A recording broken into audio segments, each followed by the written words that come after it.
Welcome to Open to Debate. I'm John Donvan, and we are gathered for something remarkable here.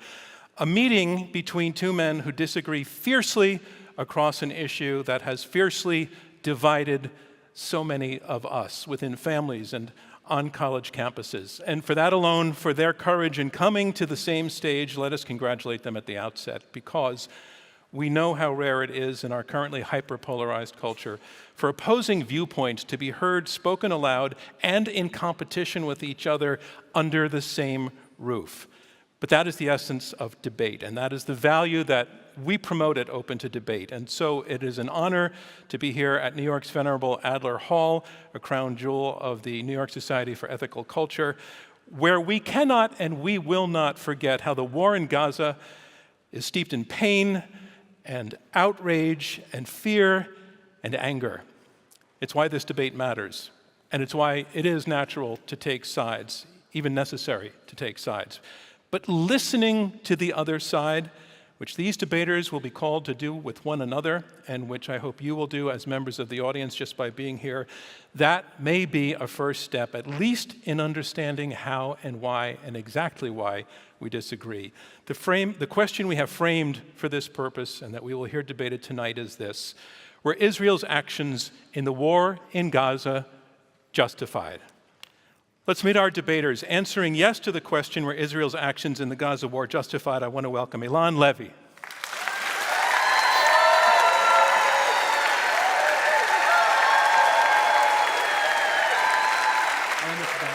Thank you.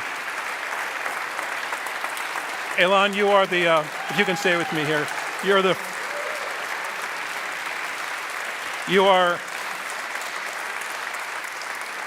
former spokesperson for Israel in the October 7th War, co-founder of the Israeli Citizen Spokesperson's Office, host of the State of a Nation podcast. Welcome to Open to Debate.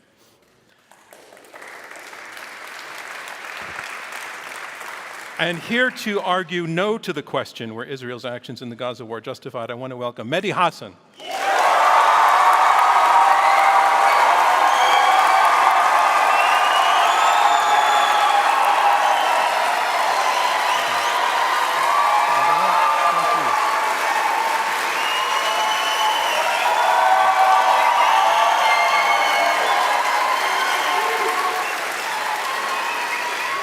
Mehdi, you are founder, editor-in-chief, and CEO of Zeteo, host of Al Jazeera's Head to Head, an award-winning journalist. Welcome to Open to Debate. Thank you for having me. And gentlemen, thanks each of you for being here tonight. Let's start it with a handshake, and then we can begin the debate. Glad to take this offline. Thank you.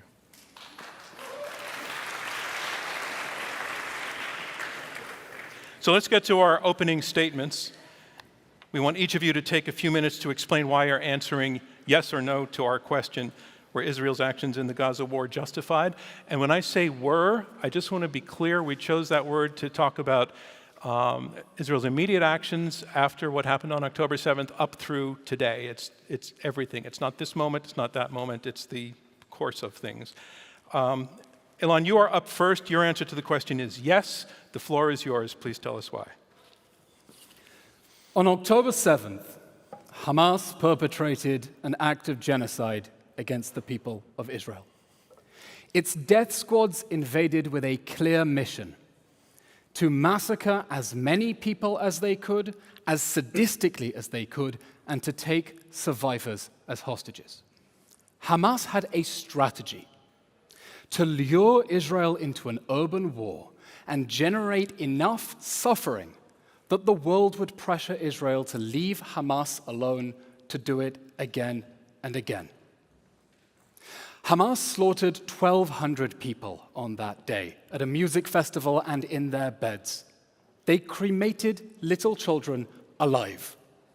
They perpetrated barbaric acts of sexual violence. They beheaded, tortured, and mutilated their victims alive and dead, and they did it with glee. And then they took over 250 hostages, including little children, paraded them through the streets of Gaza to jeering crowds, hid them in tunnels and homes where they are being starved and tortured and raped and executed. It was the deadliest terror attack in world history after 9/11, the bloodiest massacre of Jews since the Holocaust, and the opening shot of the Iranian regime's regional war against Israel on 7 fronts.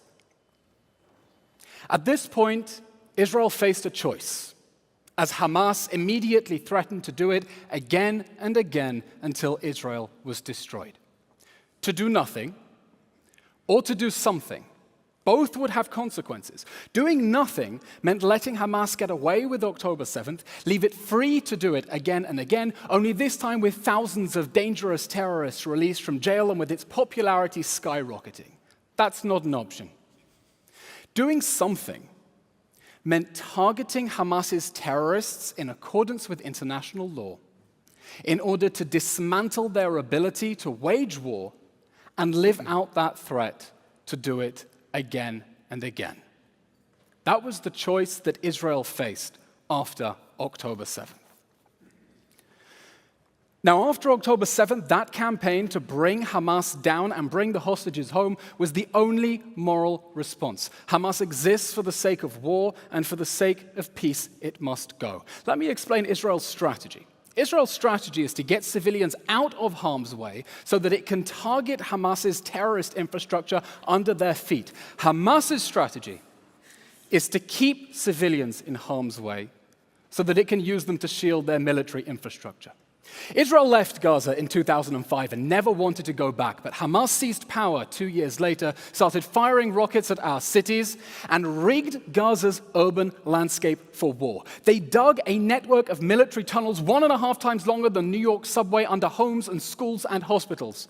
They booby-trapped tens of thousands of buildings. They started firing rockets at our homes and our towns from inside their schools and their hospitals.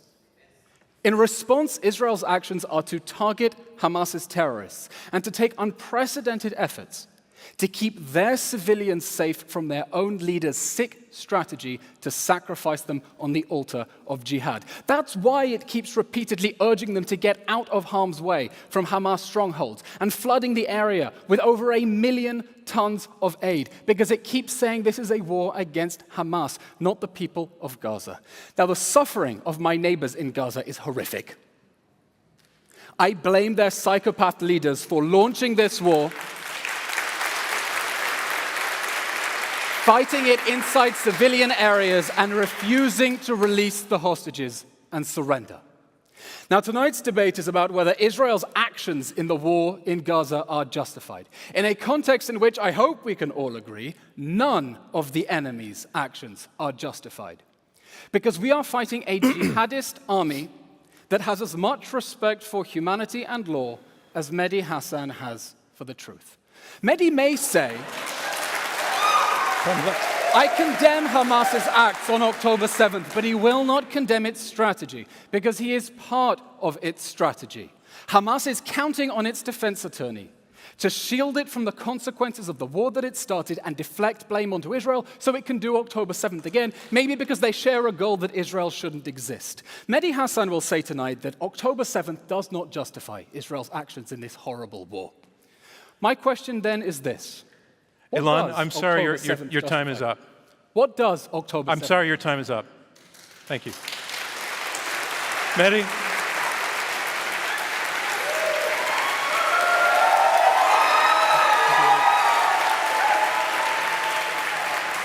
Eylon, in already calling your opponent a liar, you have already crossed one of the lines of the culture that we try to establish here. I wish you hadn't. You don't... I don't mind. It's fine. It's fine. It's fine. I can do that. You don't need to do that to make your case. Please. Mehdi Hasan, you are answering no in answer to the question, were Israel's actions in the Gaza war justified? All right, so, ladies and gentlemen, the question, were they justified? Were the actions justified? And it would be great if you didn't feel the need to respond to the personal attack, because it'll waste time. We'll decide when we get there, John. Were they justified? No, obviously not. Of course not. October the 7th, I think we can all agree, was a crime, a war crime, right? We can all agree on that. And taking hostages is a war crime. And those hostages should be released.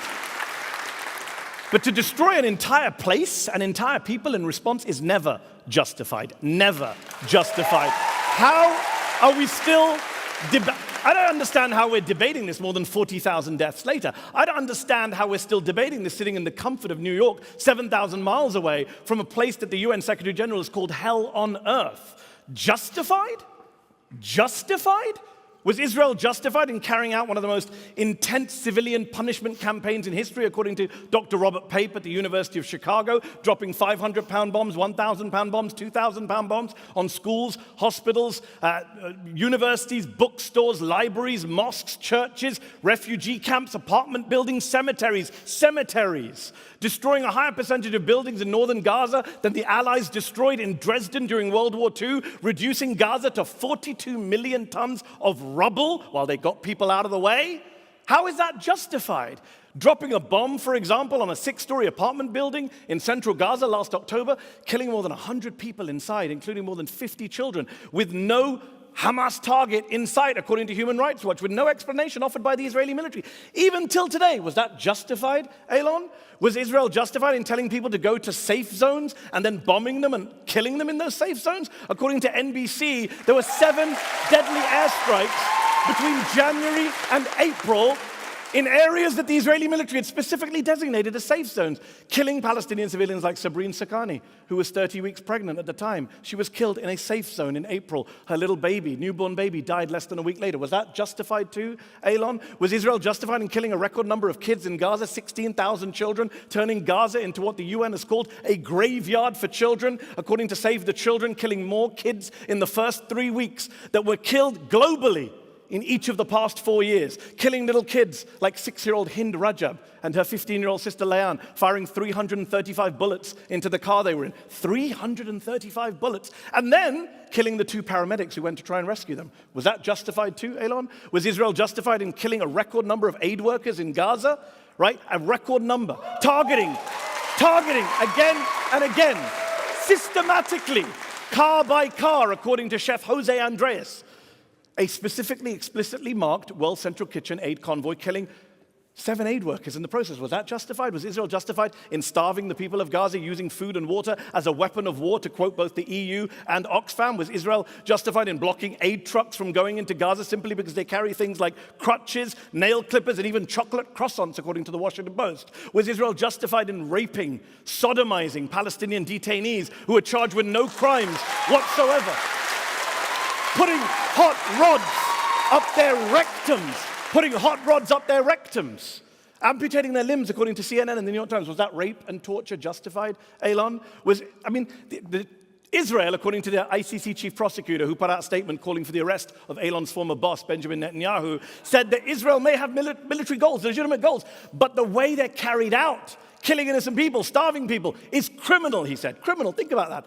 Eylon Levy is a former spokesperson for a man who the ICC chief prosecutor once arrested for war crimes. Eylon himself has produced a number of lies, sorry John, in service of those war crimes. He has a bunch of tweets still up tonight which say that babies were beheaded on October the 7th, babies were baked in ovens, babies were ripped from their mother's wombs. October 7th was bad enough, but Eylon had to exaggerate it for atrocity purposes. Those tweets are still up. Why would you trust anything this man says to you tonight? Look, he's here. He's here to gaslight you, to defend the indefensible, to excuse the inexcusable, to justify the unjustifiable, but you don't need to. Tonight you can choose to be on the side not of cruelty, not of criminality, but on the side of the innocent people of Gaza who are being killed as we speak tonight, as we speak, by Eylon's former colleagues in the Israeli military on the orders of Eylon's former bosses in the Israeli government. So yes, I choose to oppose this horrific and homicidal motion. Thank you.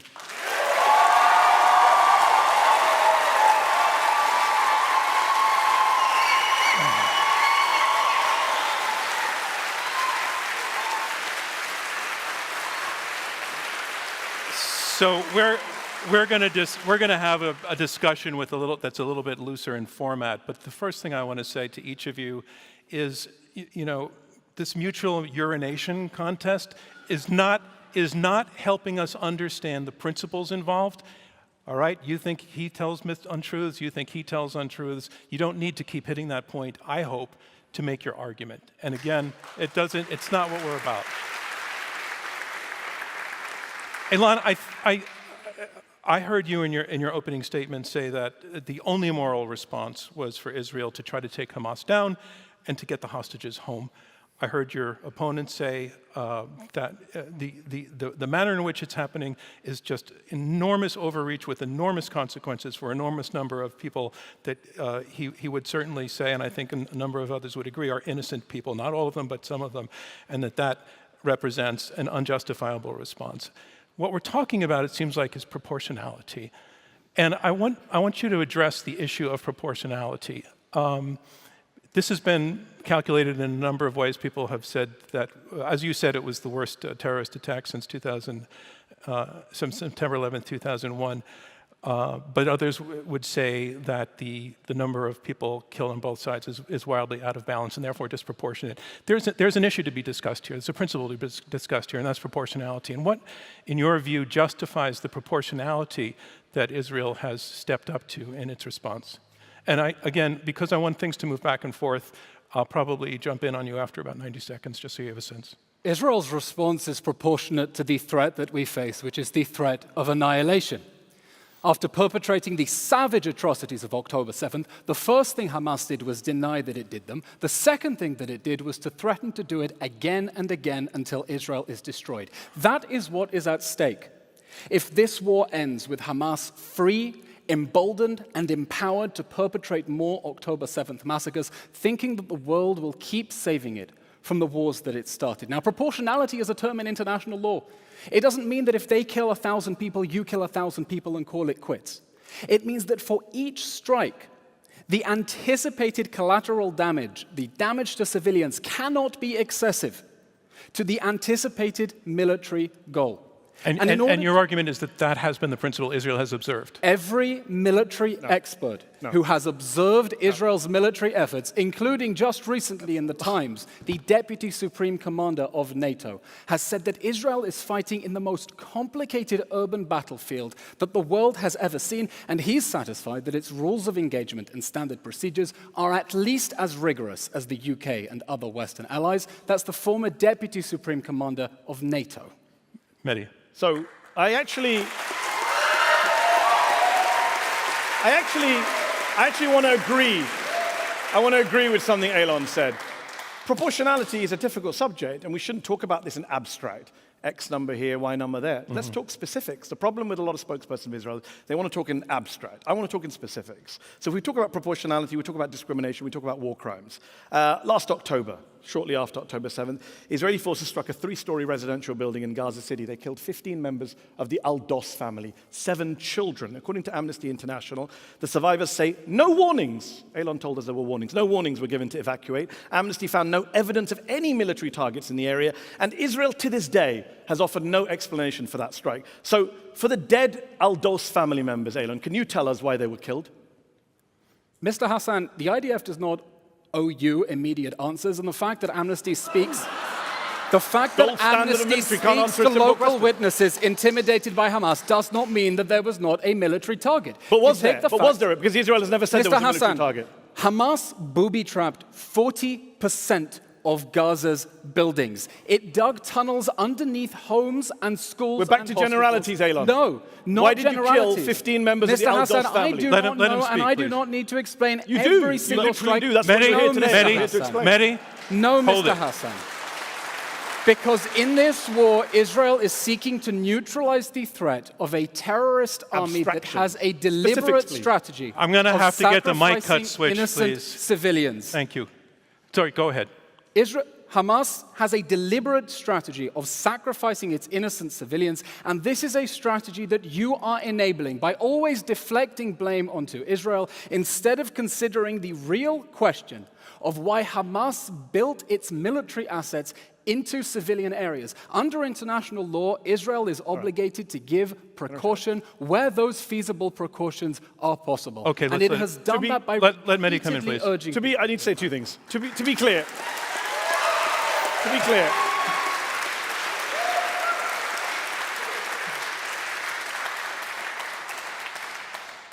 "15 people were killed, 7 children. You were spokesperson for the Israeli government at the time. Israel has never given an explanation. When you say, I do not need to explain myself, you literally do. You were the spokesperson for the government that committed a war crime, and you came to a debate tonight to defend war crimes. So you literally do. Number two, you'll notice, John, how Eylon quickly went to abstract generalities. Let's talk specifics. Let's talk about tunnels. I think it's abhorrent to hide tunnels under civilian targets. I wish they didn't do that. But when Israel shoots children in the head, 3 American doctors went to Gaza. Dr. Fayaz Sidwa, Dr. Irfan Galaria, and a Jewish American doctor called Dr. Mark Perlmutter. All of them came back at separate times, said children were brought into hospitals we were in with gunshot to the head, sniper shots. Perfect. Exact targets. There is no tunnel that justifies shooting toddlers in the head, Israeli snipers. Shooting toddlers. Or you can tell us why. You can defend them.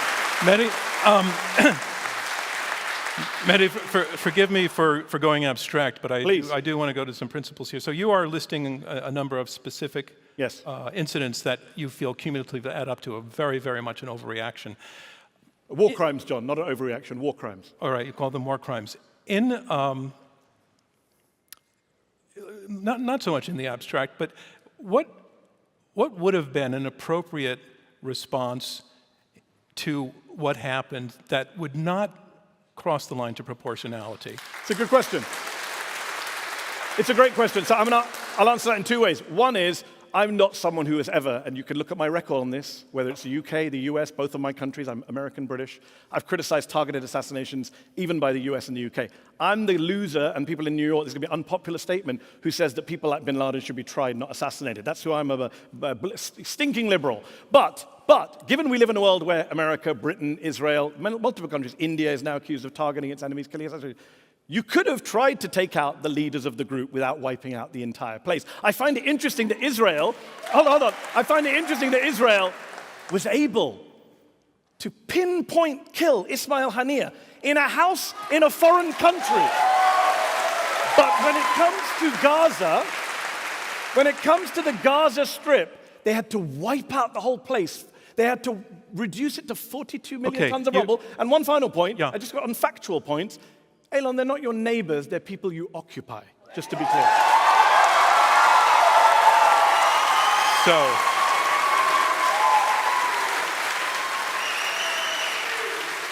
I'm hoping you'll let point number 2 slide, and please take on point number 1. Mehdi's saying that there would have been a self-defense response that he feels might have been more appropriate, that he also feels would have been within the capability of the Israeli military. What's your response to that? Notice the general pattern of argumentation we're seeing here. Gosh, October 7th was terrible. Hamas shouldn't have done that. Gosh, Hamas built tunnels under schools and hospitals. It shouldn't have done that. The question is what Israel may legitimately do once No, Hamas that's not the question I asked you. No, but I'm explaining. It's what you did, And Eylon. his response... It's what you did. And Mr. Hassan's response is, well, if Israel could take out a terrorist leader thousands of miles away who wasn't expecting that he could be targeted, surely it can reach the terrorists who are hiding inside a bunker, under a hospital, probably surrounded by hostages as human shields. Hamas rigged the battlefield.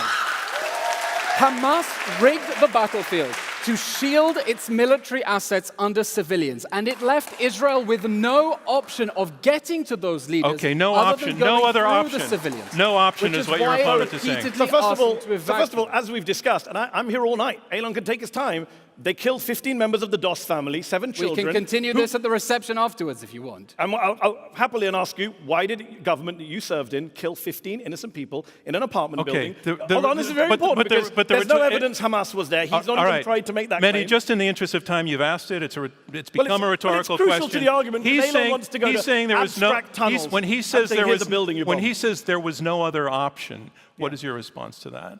Well, no one in the world agrees with that. That's why Israel's become a pariah in the world, because even what was the option, Mr. Hassan? What would you have had us do? Even Joe Biden, the most what does October 7th justify? I already answered that question. Even Joe Biden, the most pro-Israel president of my lifetime, who has backed Israel with weapons and arms, has gone on the record saying too much indiscriminate bombing. You've killed too many innocent people. Even the people on your own side say you're killing too many people, Eylon. But Mr. you Hassan, will not accept that. Mr. Hassan, too many people have been killed. The number of people who should have been killed is 0. Too many people were killed when Hamas's psychopath leaders when Hamas's Stop psychopath killing leaders, them. who are funded by your paymasters in Qatar, maybe you share a slack. All right. Let's Hold on. please pull it I'm with going to that. respond to that. Hey, I'm going to respond to that. No. Sorry. It's another cheap shot, and I don't want to entertain cheap shots. I want to go to you, Eylon, with this question. When you say that the war is justified, killing in war can only be justified if it serves a greater good. What's the greater good that's being served at this moment? Mr. Donovan, this war is not justified because Hamas should not have started this war in the first place. Well, the question is whether The question you are Israel's arguing. response. You are answering the question. Yes, Israel's actions are justified. The response Can't do it. is an attempt to prevent the next October 7th massacre. Well- on October 7th, Hamas showed us what it was capable of doing, and they immediately went on TV and said, October 7th, October 10th, October 1 millionth, everything we do is justified. We're a nation of martyrs, they said. We're proud to sacrifice millions of martyrs if that's what it takes, and we are trying to stop October 7th and to do so in a way that minimizes the cost to their civilians. Let me just deal with the last point and the previous point, which is the idea. Let's just be real here. And a lot of military experts say this, but you don't even need military experts. You just need common sense. The idea that you prevent another October the 7th or that you destroy Hamas by making tens of thousands of Palestinian children orphans is insane. It doesn't protect Israel. Forget Gaza. It doesn't protect Israel. And let me just deal with this classic. My paymasters in Qatar. Yes, I host a show for Al Jazeera English. Let's just be very clear. In December, the New York Times published a very, very long piece. Come on. Nobody very cares. important Nobody here. Very cares. important here. It's relevant to the debate. The New York Times All right, published make a it very long relevant. piece. Please make it relevant. New York Times published a very long piece which said a month before October the 7th, the head of the Mossad, David Barnier, went to Doha, Qatar, and the Qataris said, do you want us to keep sending money to Gaza? And he went back to Netanyahu. He said, what should I say? And Netanyahu said, yes, please. And he went back and he said, yes, please send the money to Gaza. Eylon went to work for the government of Benjamin Netanyahu a month afterwards. He's never apologized for that to the Israeli people. Benjamin Netanyahu's never apologized to that to the Israeli people. So if anyone should answer questions about Qatari funding of Hamas, allegedly, reportedly, whatever you want to call it, it's the Israeli government that facilitated it for many, many years. Eylon was in that government. He's the spokesperson for that government. It was a terrible mistake to allow Qatari money into Gaza on the mistaken belief that if we improve civilian life in Gaza, create jobs, create opportunity, Hamas's psychopath leaders won't launch this war. They went straight on TV and said, we tricked the Israelis. We made them think that we were concerned about the civilians in Gaza, all the while we were taking that money to build the tunnels and the weapons and the rockets we are firing at Israel. If we had known, Mr. Hasan, what Hamas was going to do on October 7th, perhaps we should have started a preemptive war to eliminate that threat before they could have burned the of children alive on October 7th. But we didn't. Okay. Hamas tricked us, Time out. and we won't Time out. repeat the same mistake again. Time out. Going to take a little bit of a 10-second breath and slightly lower the temperature, but only slightly. Eylon, you were making the argument that Israel's actions are justified in the pursuit of the destruction of Hamas. We've come to the point, though, where even Israeli military officials are saying it can't be destroyed. Therefore, what happens to that argument that the justification is the destruction of Hamas if it's an organization, a movement that can't be destroyed? Of course Hamas can be removed from power, just like ISIS was removed from power. ISIS is now a terrorist organization that is trying to blow up concerts in Austria. It no longer controls territory the size of Austria. Following this war, we cannot allow the Hamas terrorist regime, it's not an organization, it's a terror regime and a terror army, to regroup, restock, rearm, and keep shooting rockets at our towns while it is still holding civilians. It is a regime that must be removed from power because we know exactly what it wants to do if given half a chance, and that is to do October 7th again and again. And Israel's war, Mr. Hasan, I'll yield the stage to you and ask you, eliminating the Hamas terror regime, removing it from power, a legitimate military objective, yes or no? Of course it's a legitimate military objective for Israel. And that's what I quoted the ICC chief prosecutor saying, but you're doing a very bad job of it. What's interesting... Do I understand that after October 7th... What John do said, I understand? No, because I want to clarify and understand we're on the same page. You want to clarify, the guy who can't answer why you killed 15 civilians. No, I want to understand that we are on the same page. Do you agree that I'll answer your questions when you answer 7th, mine. It was legitimate for Israel to remove the Hamas terror regime in order to prevent another October 7th? It's a yes or no question, Mr. Hassan. No, it's not. It's a loaded question. I'm going to say it was legitimate for Israel to defend its citizens inside of Israel. It's not legitimate to occupy Palestinian territory for decades on end. And let me answer... Can I actually answer what you came to me for? If I can rebut... Let me answer John's question. Let me answer Eylon, you've had about 2 or 3 minutes in a row. Go ahead, please. You asked a very interesting question of Eylon. You pointed out that he keeps saying, notice the sleight of hand. You said that he said, and he said it many times, not just here, Hamas should be destroyed. When you asked him, Israeli military experts in general say it can't be destroyed. Notice what Eylon said? He said, remove from power. Quickly move the goalpost there. Because he knows that Hamas can't be destroyed by these means. In fact, the former head of Israel's military... said from the very beginning... The former head of Israel's military, who was a member of Netanyahu's war cabinet, he said earlier this year, quote, anyone who says you can destroy Hamas is telling tall tales. So it's not me calling Eylon Levy a liar. It's the former head of the Israeli military. Mr. Hassan, from the beginning, Israel has said that its goals are to remove Hamas from power and dismantle its ability to wage war again, and to live up its threat of repeat October 7th. And that is why I ask you, after October 7th, was it legitimate for Israel to remove Hamas from power in order to eliminate the threat of repeat October 7th? Yes or no? Very simple answer. Israel has the right to defend its citizens in its territory. It doesn't have a right to be an occupier. It doesn't have a right to... Let me finish the point, because you think they're your neighbors. The International Court of Justice says Gaza and the West Bank are occupied. They've been occupied every day since 1967. You did not withdraw in 2005. You blockaded, I'd like to explain. I'd like to explain what the purpose here is of the legal fiction. And I've already answered the question, Eylon. I've made the point that even if I was an Israeli general trying to destroy Hamas, killing thousands of innocent people only helps Hamas. Every terrorism expert in the world says you're a recruiting sergeant for extremist groups when you go and kill innocent civilians. Mr. Hassan, whether Why can this you not war... understand that? Whether this war... Time out, Eylon, time out. I have a question for whoever wants to jump on it. Is Israel's war in Gaza making Israel more secure? When this war began, Hamas had a fearsome missile arsenal that rained thousands of missiles on our cities. I had to keep running into a rocket shelter. Israel has now eliminated the threat of rocket fire from Gaza. It has cut off its smuggling routes. It has destroyed its missile silos, and it has destroyed Hamas's weapons capabilities. That alone has made us safer and makes it easier to sleep in our beds at night. Three quick things. Number one, the Israelis went to Supreme Court recently, and they were having an argument in Israel's Supreme Court, and they put in the official filing that we do not control Gaza. Even after all this time, Hamas is still in control of lots of parts of Gaza. So they say the honest stuff when you're not looking. It's true. Number two, I interviewed Eylon recently, former head of Shin Bet, former Israeli admiral. He said very explicitly, Israel will not be safe until we give Palestinians freedom. This is his words, not my words. And number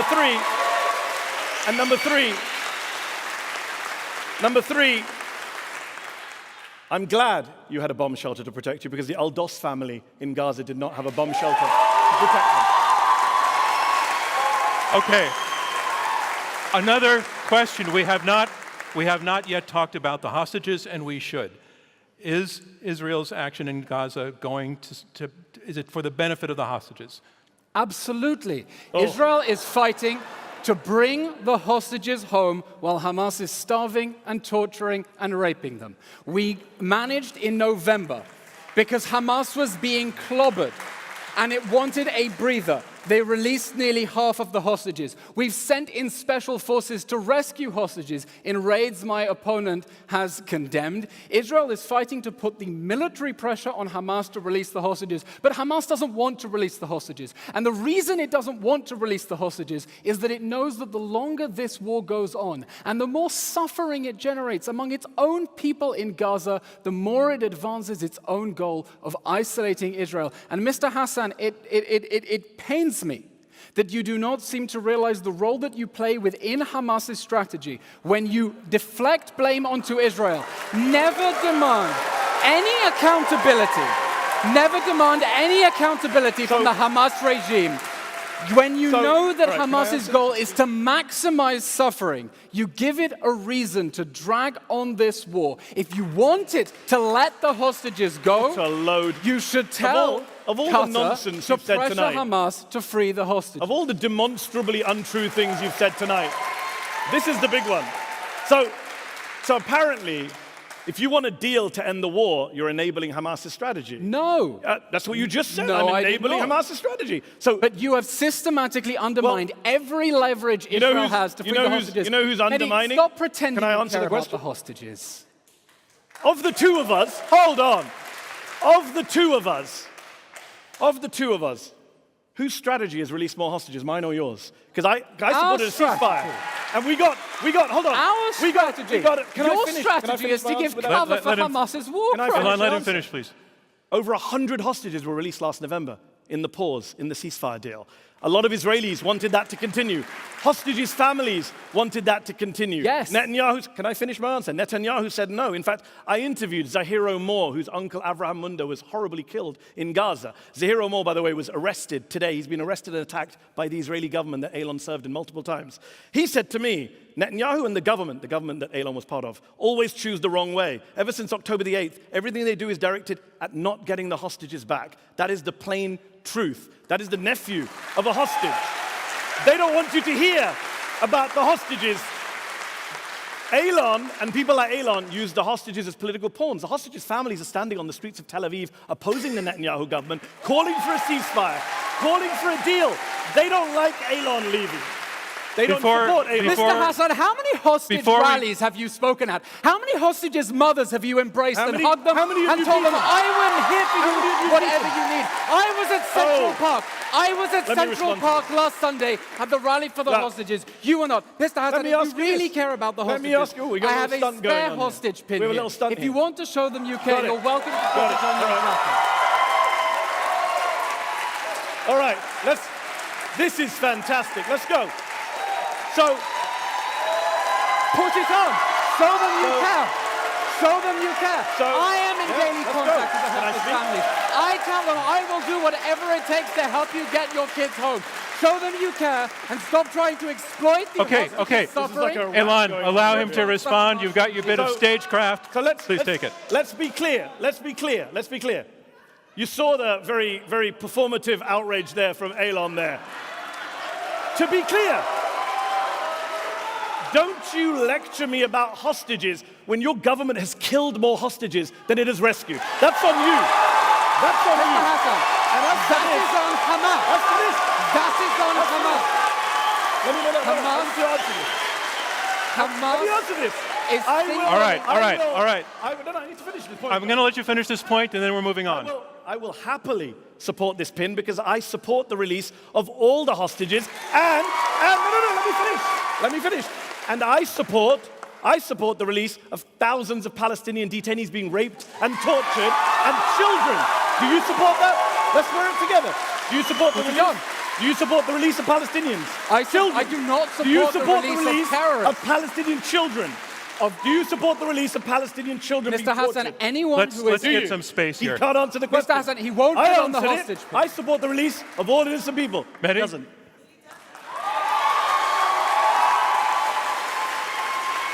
That's all you've got. Once Eylon. again. Gimmicks. Once again. All you've got. All right. I have one more question before we pivot to some questions from some journalists who are joining us. And I want to talk about America's involvement in this situation. The U.S. has been largely supporting Israel. If the war in Israel is unjustified, that implicates the U.S. in an unjust war. If the war is justified, then we have an ally that requires our help. Which is it? I'm sorry, I didn't hear the question. We have, it's about U.S. involvement in the war. If the war is unjustified, that implicates the U.S. in an unjust war. If it's justified, we have an ally that requires our help.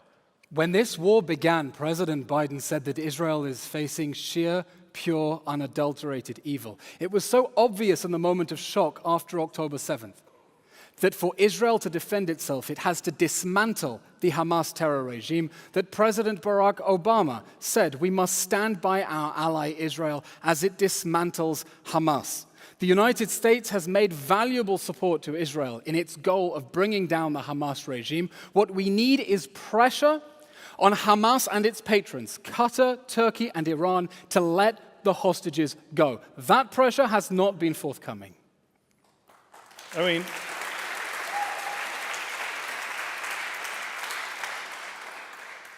before I came on stage, Gershon Baskin, who's Israel's most famous hostage negotiator, he WhatsApped me and said he's got a deal, 3-week deal on the table with Hamas that Hamas has agreed to release all the hostages and end the war. He says it's with Netanyahu. The ball's in Netanyahu's court. So when he keeps going on about hostages, tell him to speak to his former boss to agree to a hostage deal. Gershon Baskin is the negotiator As for the United in whose States, deal to free do Gilad stop interrupting, Shalit, Eylon. we You've released had your performance. Yehia Sinwar. As for the United States, it is tragic to me as a citizen of the United Kingdom and the United States that my two countries have armed Israel as it carries out what the ICJ has called a plausible genocide, No, as it arms has a prime not. minister Mr. who is wanted Hasan. for war crimes. Mr. Hasan. The ICC Miss- chief prosecutor has called for the arrest of Yoav Gallant and Benjamin Netanyahu. The American government should not be arming a man wanted for war crimes. And Eylon Levy should have began his speech tonight apologizing for working for a man who is wanted for war crimes by the ICC chief prosecutor. Mr. Donver, you called me to account at the beginning of the debate and said I should not have called my opponent a liar. The former president of the ICJ, Joan Donoghue, had to go and on many TV. other judges disagreed with her. Had to go on TV The to American explain judge who Let him worked speak. the ruling did not define there was a plausible genocide. Actually, the She other had to judges go on disagreed with her. TV to Selective refute quoting. the lie. The only reason for you to make that ICC lie, chief prosecutor the called for an only arrest warrant, Eylon. whose arrest warrant claims were Did the based on ICC lies. All right, this is not helping. We are not able to hear what anybody is saying. We're not able to hear what anybody's saying. You are both talking at the same time, and I'm talking at the third time. So let's stop this. Convenient. I have a question for each of you before we pivot, which I want to ask you if you can answer without attacking one another. And I'm also curious to see if you can do it in under 20 seconds, because we're just curious. Each of you came to this debate, and by your decision to participate, we saw on social media that both of you were attacked by members of your own camp for being even on the stage with somebody who's holding the opposing view. But you showed up anyway. Eylon, why did you show up? 15 seconds.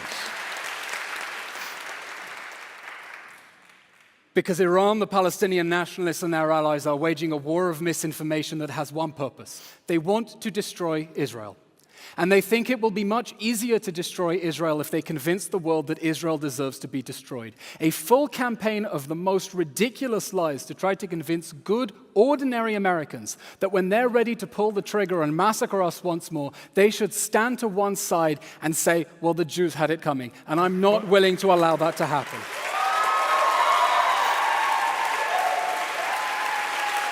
You recall the question? Statement. Sorry? Okay, just a 20-second answer. Yeah.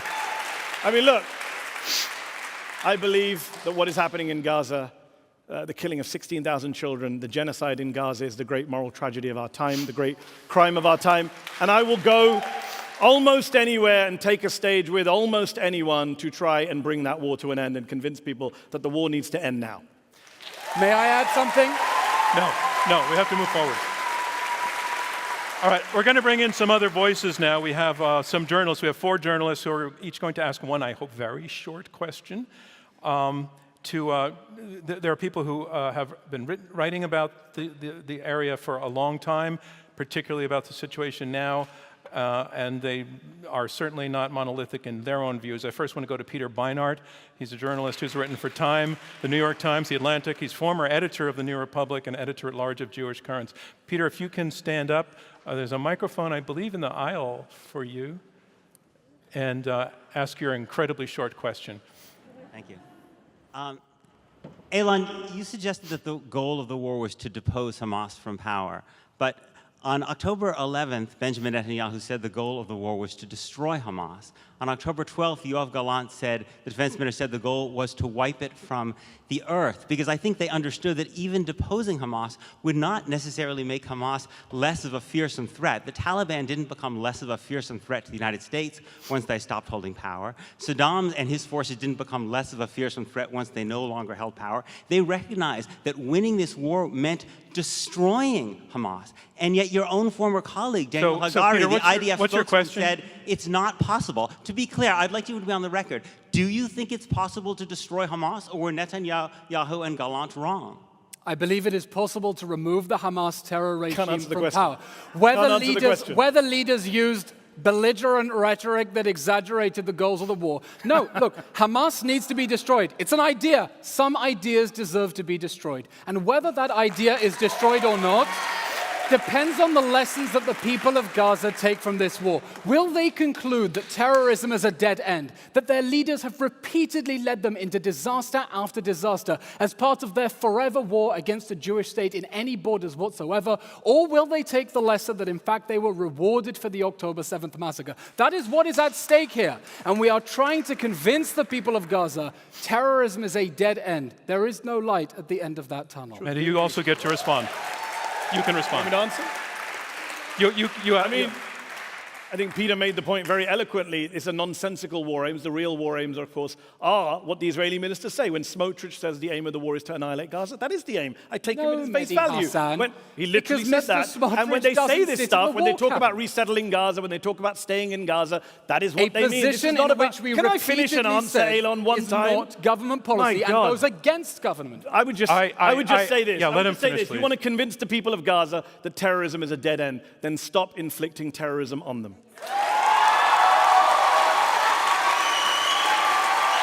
Every accusation is a confession, Mehdi.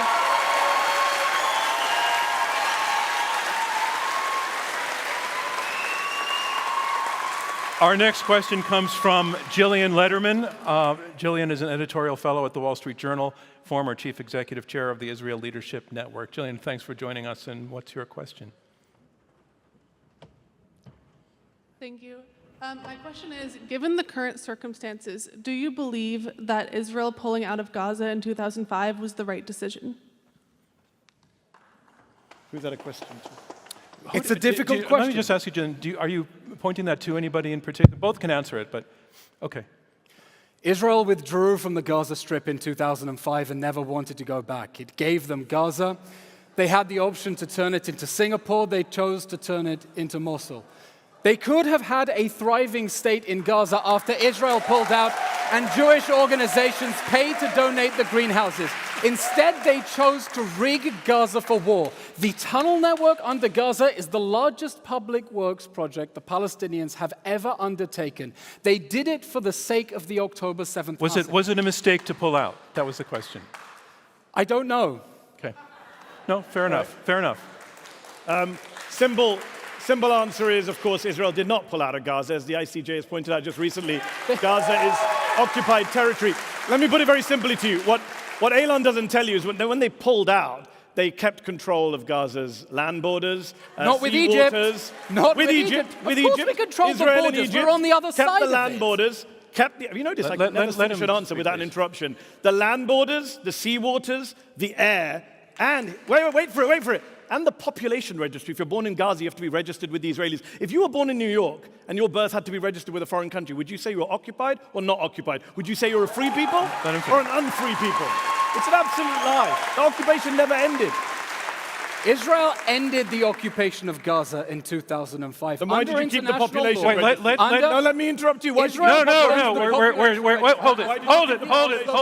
it. We are done with the interruptions. It's just destructive. So you go. The You be population quiet. registry isn't an Return. interesting question because Israel runs it in cooperation with the PA as part of the Oslo Accords. Hamas is free to run its own population registry because it has effective control inside Gaza. Mehdi, Under you'll get your shot. international law, occupation requires the effective control of territory. Everywhere in the world, it is understood to mean boots on the ground. And the only reason to fabricate a new standard to say that just because Israel doesn't allow Hamas to build an Ismail Haniyeh International Airport means that it is occupied is as part of a campaign to try to make Israel responsible for civilians in Gaza so Hamas can take the resources and funnel them into the war machine. We're losing sight of the question. Briefly, very briefly.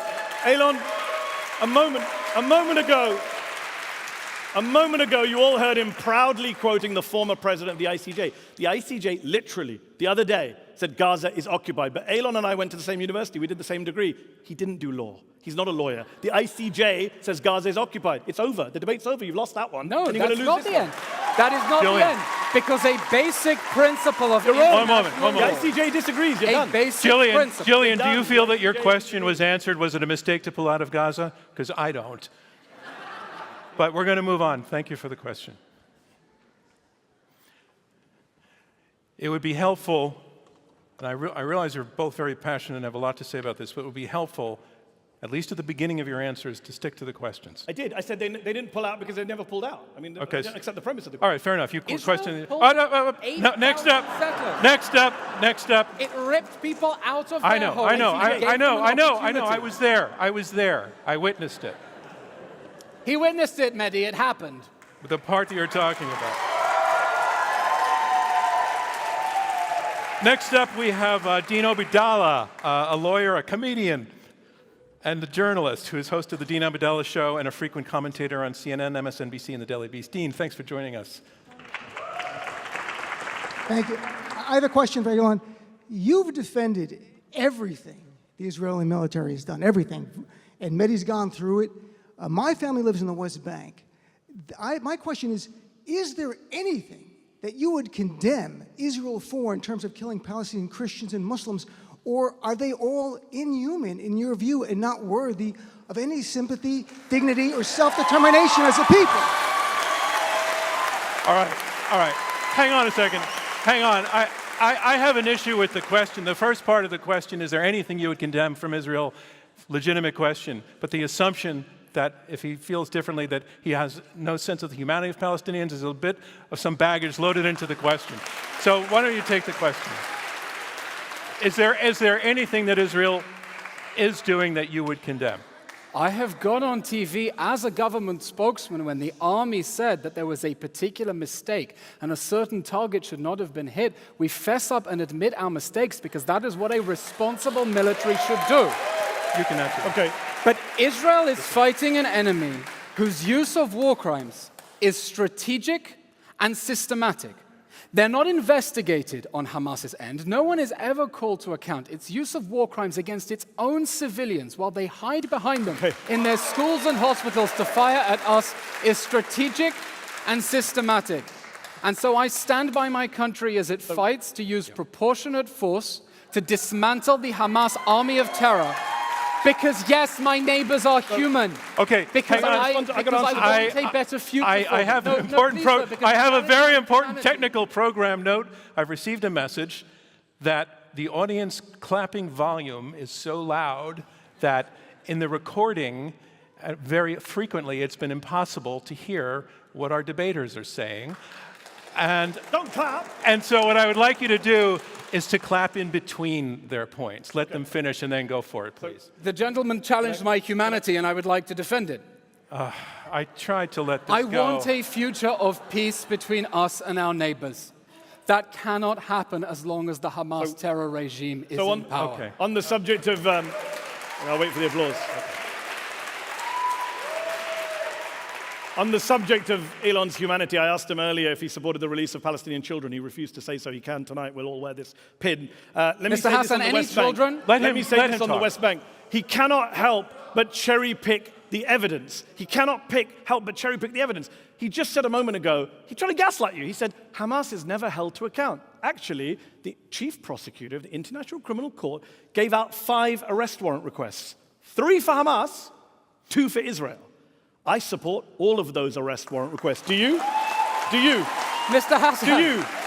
It's a yes or no question. Every single line. It's a yes or no question. Every single Do you line. support accountability for all of them? as the ICC Absolutely, has but asked for? you and what Do army? you support arrest warrants Because for you Netanyahu? and Wait, what- now I we can't support hear what you're both accountability. saying. Do you support arrest warrants for Netanyahu? No, Oh. Mr. Hassan, because Okay, every so only single okay, line, one side. every single line in the request some of us for are arrest consistent. warrants Wait a by minute, the- wait a minute. by the prosecutor Mehdi, we of the can't hear ICC is based on lies, like the allegation of starvation, impossible to reconcile with over 1 million tons of aid that have There are entered literally Gaza 69 since the start trucks of this war. going in right Aboard now. more than That's a lie. 52,000 Gaslighting. trucks. 52,000 69 trucks right now. Did you know that? Mr. Hasan, 69 trucks, according to who? 15 aid agencies. Who are they Who should we quoting? believe? 15 aid Who are they agencies quoting? or you and Netanyahu? Mr. Hasan, who are they Who should we quoting? believe? Mr. Hasan, 15 aid Mr. agencies Hasan, or you? these aid agencies are quoting UNRWA. The aid Do you agencies are believe that Hamas. UNRWA's statistics are accurate, yes or no? Actually, no. they're Excuse not. me, wait a That's minute, another- wait a minute, wait a minute, wait a minute, wait a But if you minute. don't Wait know a that minute, statistics wait a are minute, accurate, not wait a quoting minute, UNRWA. wait a minute, That's a lie. wait a Sorry, minute. that's a lie. Is this helpful? Yes, for some, okay. Well, lies need to be stopped. I would just like to ask you to take turns Okay. and I'll wait. not talk at the same time. Got it. You're doing worse at waiting. Get better. Over 1 million tons of aid. Now, according to Mr. Hasan, I don't know what double-digit number he quoted, comes from UNRWA. UNRWA's own dashboard on its website says that this is an incomplete register of data, that it cannot monitor all the cargo going in. Israel is monitoring it. UNRWA is undercounting it by a factor of 10. That's how you get to the bizarre statements like imminent famine in Gaza, because the IPC Review Committee said that that assessment was based on not counting all of the trucks that have gone in. They literally undercounted trucks in order to make this horrific All right. allegation of starvation. So the Elon, entire... Elon, your Can I point is respond made. to the speech? Let's respond. So you just began the whole answer premised on a lie. It's not based on UNRWA statistics. It's based on their own experiences They do at not Israeli crossings.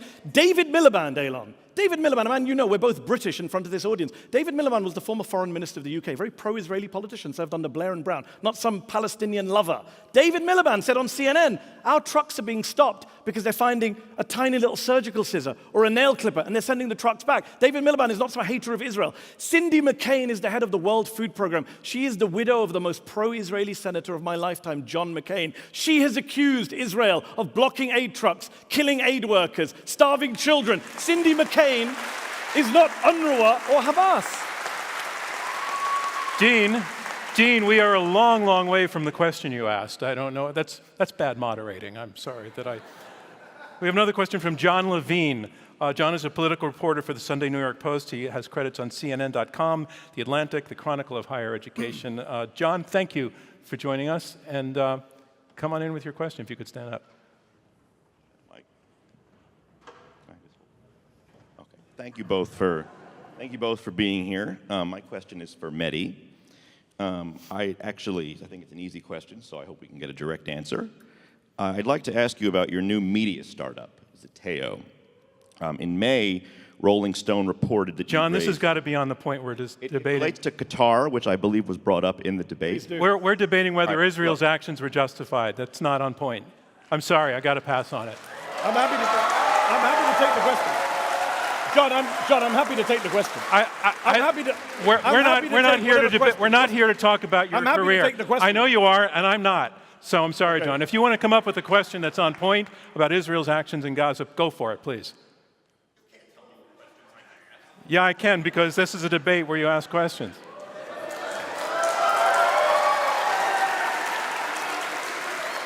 I mean, now I really want to ask the question. I'm just curious. I just want to answer the question. You can talk afterwards. All right. I mean, the dude works for the New York Post. I prefer not to talk to him, but it's not my debate. Thank you.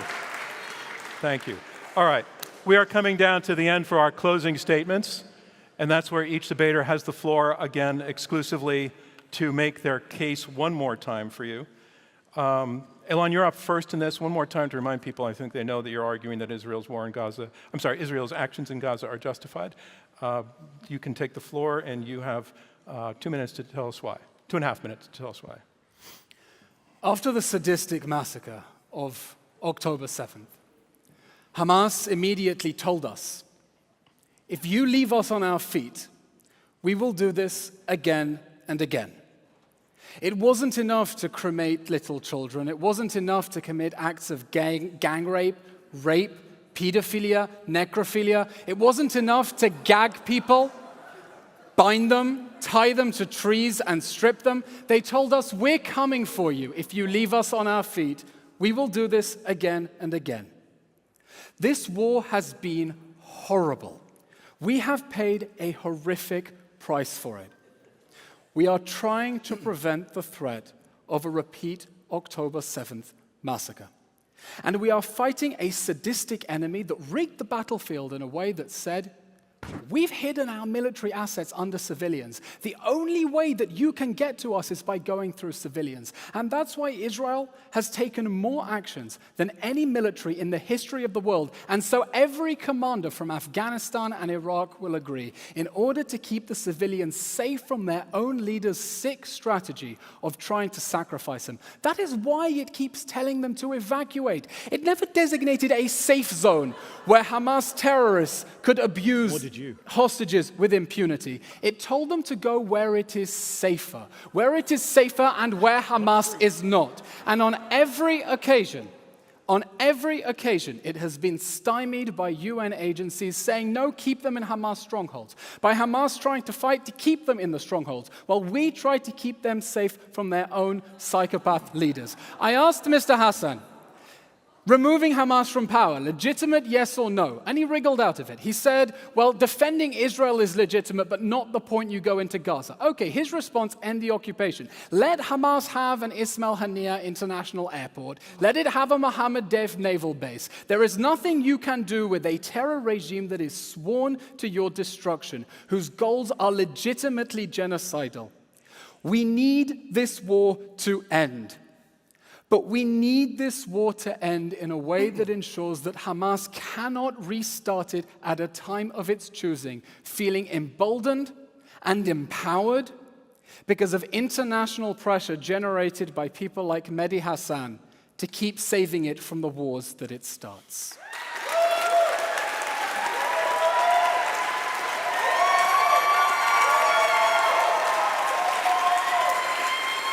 And I just need to say it.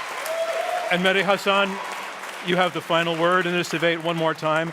Your argument for why Israel's actions in the Gaza war were not justified. Ladies and gentlemen, were the actions of Israel in Gaza justified? Look, the argument is pretty simple tonight and pretty hypocritical from Eylon. What we've heard tonight is that nothing justifies October the 7th, but October the 7th justifies everything. Well, I'm here tonight to tell you, no, October the 7th does not justify everything. It does not justify the suffering in Gaza. It does not justify the killing of kids in Gaza. It does not justify the starvation in Gaza. It does not justify the rape and torture of Palestinian detainees, which Eylon refused to condemn tonight. It does not justify any of that. It doesn't justify the tearing up of the Geneva Conventions, the defiance of international law and the ICC and our own Leahy law. Yes, October the 7th was a war crime, but the response to a war crime is not to commit your own series of war crimes on an epic scale. 33 times as many people killed since October the 7th as were killed on October the 7th. And I'll say this to you. Look, very, very clearly, if you support this motion tonight, you are opening the gates of hell. Not just in Gaza, but globally, because every dictator and tyrant around the world will say, Israel's actions were justified? Then so are mine. Putin, Assad, Kim, they'll all say, Israel killed kids. Israel killed aid workers. Israel killed journalists. So can we.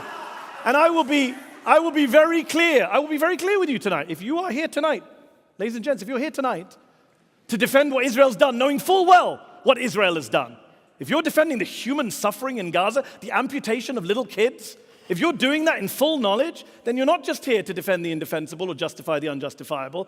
I'm sorry, you're a sociopath. And I will say to you,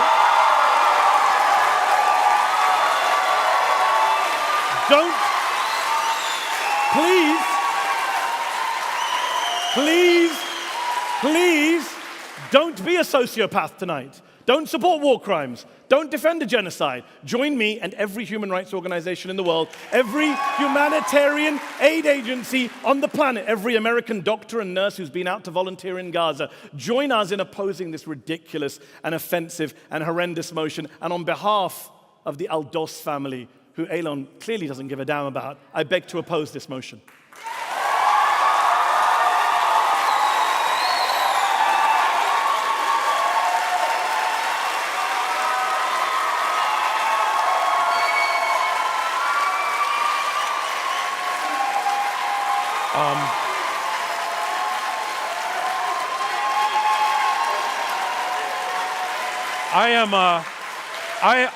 I am curious. Did anybody have their minds changed tonight by anything they heard? Wow. All right, thanks. John Levine. Yeah. So here's the thing. The reason I turned down John's question, we really try to preserve the integrity of what a debate is supposed to be, and it's supposed to be about the question, and it's supposed to stay on the question. It's supposed to avoid personal attacks. But you came all this way, and Mehdi would actually, it seems, like to answer the question, so go for it. This is an extra. You were accused of being in the pay of Qatar. Yeah.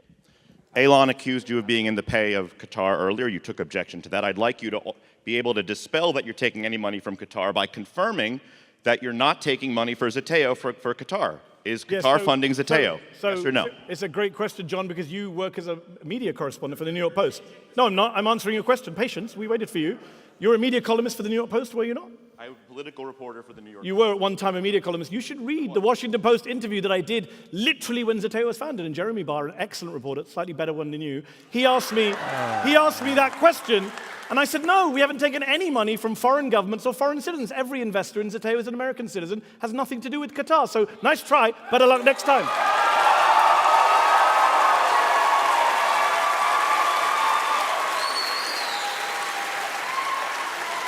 By the way, since we're all in the spirit of asking questions, how do you feel about taking money from the racist Rupert Murdoch every day? All right.